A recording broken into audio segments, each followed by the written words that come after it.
यार यहाँ का माहौल बड़ा सेक्सी है, बंदा थका हुआ आता है, यहाँ थोड़ी पुरसकून माहौल है और ये बंदे को अपने कल्चर्स की याद ताज़ा करवा देता है। एक डिसेंट टाइप है और बड़ा झूले लगे हुए हैं यार, बंदा आके फ्रेश हो जाता है। झूले हमको ऐसे का ना पश्तो बलश हुए हैं और एक यहाँ पे पार्क वाली फीलिंग्स आती है बंदे को, झूले फ्री में मिल जाते हैं। फूड के साथ साथ आप स्विंग्स के मज़े भी ले लेते हैं, यानी कि यहाँ पे आप आते हैं फूड एंजॉय करने के लिए, लेकिन आप यहाँ पे आके ये जो स्विंग्स हैं इनके भी मज़े ले लेते हैं, यानी कि आप वैसे आपको पार्क में जाना पड़ता है। तो यहाँ पे ये होता है कि गपशप भी हो जाती है, आप फूड भी एंजॉय कर लेते हैं। और दूसरा यहाँ पे मुख्तलिफ कल्चर है और सबसे बड़ी बात जो पाकिस्तान के नामवर ब्लॉगर हैं जमशेद बुर्की, उनसे मिलने का मौका भी मिल सकता है। यार फूड तो हर जगह मिल जाता है, लेकिन असल बात माहौल की होती है। यहाँ जो माहौल प्रोवाइड किया गया है ना, वो डी खान में कहीं भी नहीं है। फर्स्ट टाइम डी खान में ऐसा माहौल वाला कैफ़े बना हुआ है और जो इंशाल्लाह हमारी उम्मीद है कि बड़ा कामयाब जा रहा है। और यहाँ पे बंदा आ जाता है तो पाकिस्तान के एक नामी ग्रामी ब्लॉगर है जमशेद बुर्की, उससे भी मिलने का मौका मिल जाता है, तो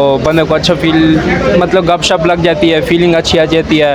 तो डेरे की आवाम को अभी क्या मैसेज देना चाहेंगे अपने तरफ से? डेरे की आवाम को ये मैसेज देना चाहूँगा कि जो भी अभी तक नहीं आया तो एक जमशेद बुर्की कैफ़े एक बार ज़रूर आएँ, यहाँ का माहौल इंजॉय करें, चेक करें। यहाँ का फूड बड़े मतलब टेस्टी फूड है।